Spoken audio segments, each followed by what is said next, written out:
Fala, nação tricolor ligada, não sou mais Bahia, tudo beleza? Barbaço na área, tô aqui para começar mais um vídeo, dessa vez mais um plantão tricolor com as últimas informações do Esquadrão de Aço para você, torcedor do Bahia, ficar muito bem informado. Chegou, já sabe, deixa seu like, se inscreve, ativa o sino, no mínimo 3 conteúdos por dia, claro, compartilha com geral para dar aquela moral extremamente importante pra gente. Primeiro destaque do nosso plantão tricolor de hoje está na sua tela, e apesar de não ser um assunto que está diretamente ligado ao Bahia, é um assunto de uma pauta que eu julgo como relevante para a gente poder abordar aqui. O processo de mudanças no futebol brasileiro através da nova direção, da nova cúpula da Confederação Brasileira de Futebol não para, né, meus amigos? Algumas coisas muito interessantes, o novo calendário eu acho que tem tudo para poder ser bom para o Bahia e para o futebol brasileiro de maneira geral, algumas outras alterações em relação a impedimento semiautomático, ao alerta de gol quando a bola passa da linha, dentre outras coisas que acabam profissionalizando um pouco mais a arbitragem. Eu acho que são iniciativas importantes, mas algumas outras mudanças estão sendo feitas e para mim não fazem muito sentido.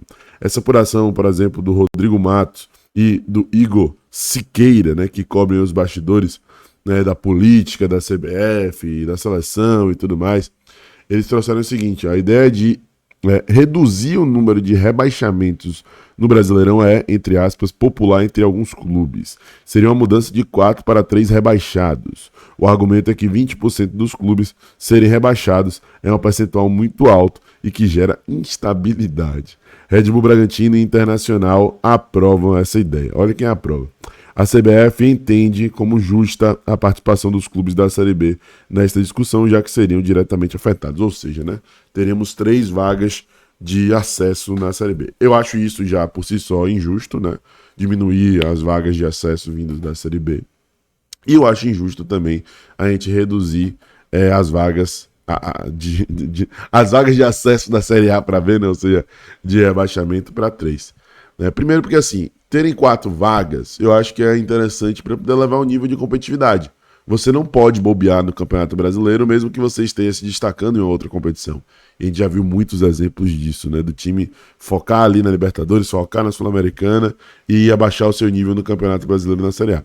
Eu acho que valoriza o Campeonato Brasileiro você ter 4 vagas de rebaixamento e ter a preocupação em também ter uma boa campanha no Campeonato Brasileiro da Série A. Eu estou analisando sobre a perspectiva, o viés da própria Confederação Brasileira de Futebol, que quer valorizar os seus torneios, né?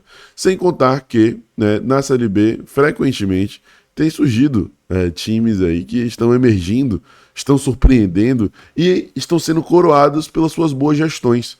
A gente viu o Cuiabá uns anos atrás tendo uma sequência dentro da Série A importante. A Chapecoense também já viveu isso, chegando em final de Sul-Americana. Agora a gente tem o fenômeno do Mirassol. Então sempre tem surgido da Série B equipes emergentes, né, que estão, de certa maneira, mudando a rota e incomodando times mais tradicionais. Eu considero o Bahia um dos times mais tradicionais. Mas times tão tradicionais quanto o Bahia, que não estão se modernizando, não estão buscando novas alternativas para poder dar um passo a mais, para poder se estabelecer entre os grandes, entre os maiores de verdade, sabe? Gera incômodo, cara. Vem 4 ali da Série B e geralmente um da Série B que vem para ficar e tudo mais.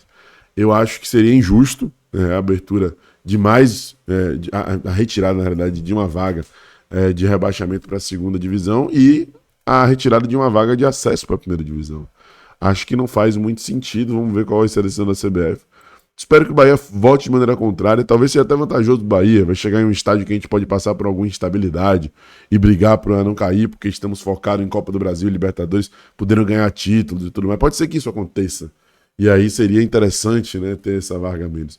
Mas eu acho que não seria interessante para o futebol brasileiro a gente ter essa vaga a menos. Bom, vamos aguardar para ver qual vai ser a decisão da Confederação Brasileira de Futebol. Qualquer mudança não deve acontecer já para o próximo ano. As mudanças para o próximo ano já chegaram aí ao seu limite, eu deduzo, eu imagino. Meus amigos, minhas amigas, temos informação importante sobre ele, sobre Del, o Haaland do Sertão, muito bem quisto no Manchester City. O videozinho com Haaland chamando ele e tudo mais. Não foi um videozinho à toa, um videozinho qualquer. Quando eu vi aquele vídeo já deduzi isso, né? E essa informação importante aí do Team Talk, né, que é um portal que cobre informações do futebol internacional, mais especificamente do futebol inglês, mostra pra gente o interesse do Manchester City em contar com o Del. o Transfer News Live, que traz as fontes mais credibilizadas aí, trouxe essa informação do Team Talk. O Manchester City está liderando a corrida para contratar o jovem prodígio do Bahia, Del, superando os rivais do Manchester United na assinatura do contrato. O jovem de 17 anos tem sido comparado no Brasil a Erling Haaland, devido a seu estilo explosivo. E ele já fez aparições na equipe principal do Bahia, um clube do City Futebol Group. Ele pode oficialmente se mudar para a Europa no próximo verão, mas o City está pressionando para fechar o acordo no início de 2026. Então tá aí, meus amigos, interesse claro, né, do Manchester City na contratação de Del. Eu acho que é inevitável isso.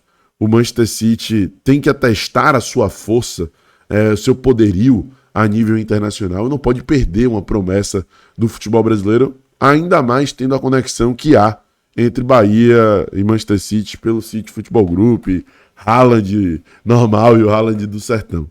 Então o City vai querer ir adiante nessa contratação.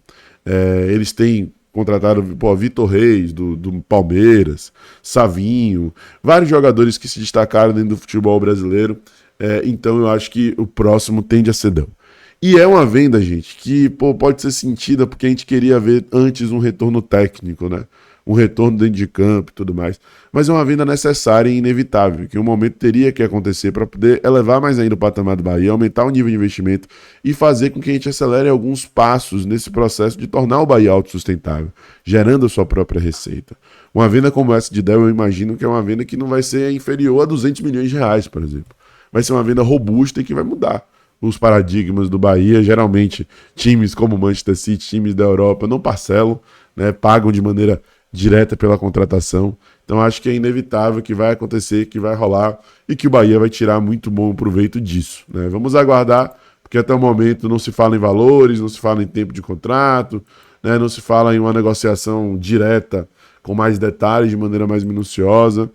Está mais no campo do interesse do que qualquer coisa. Mas qualquer novidade, evidentemente, você verá aqui no canal.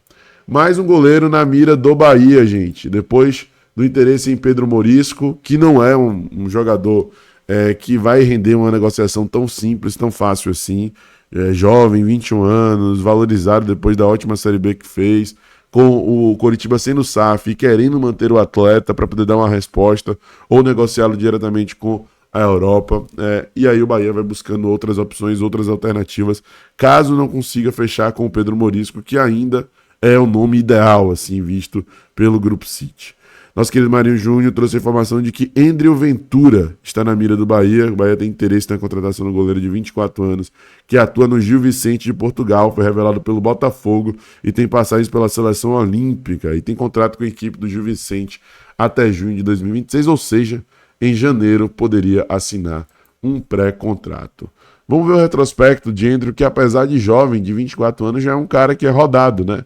Que já tem aí suas 5 temporadas no futebol europeu, né? 5 temporadas de estabilidade no Gil Vicente, sendo titular em todas elas, né? Na primeira foi onde ele teve ali o maior período de necessidade de adaptação com 11 jogos, mas superou 30 jogos em todas as outras temporadas. Na atual temporada já tem 13 partidas disputadas, né? Chegou a ser emprestado para o Maranhão quando esteve aqui no Botafogo, acabou não se firmando, voltou para o Botafogo e foi negociado com o Gil Vicente. Esse é Andrew Ventura, jogador de 24 anos, jovem, promissor, que já se destaca na Europa há algum tempo. Tá muito claro o perfil desse outro goleiro que o Bahia quer contratar, né? Quer ter Ronaldo, em definitivo, jogador de 29 anos, que encerrou a temporada muito bem, como um dos destaques da equipe, vai ser adquirido muito barato, por 5 milhões de reais, e que é uma sombra para Ronaldo no nível elevado, que tenha lastro para poder evoluir, né? Seja aquele jogador que ainda tem muito lastro para poder evoluir, tem muito potencial para poder render nos próximos anos, não só nesse ano, mas nos próximos anos. É assim com o Pedro Morisco, talvez em um nível, uma proporção maior, né? Porque é um cara muito mais jovem, 21 anos de idade, e aparentemente é assim com o Andrew Ventura. Vamos aguardar para ver o desdobramento dessa história. Qualquer coisa você vai ver aqui no nosso canal. Não me te agrada? O que é que você pensa? Fala nos comentários. E claro, não esquece de deixar o seu like, se inscrever, ativar o sino e compartilhar. Um abraço, tamo junto, até a próxima. Eu sou Mais Bahia, eu sou Mais do Nordeste. E você?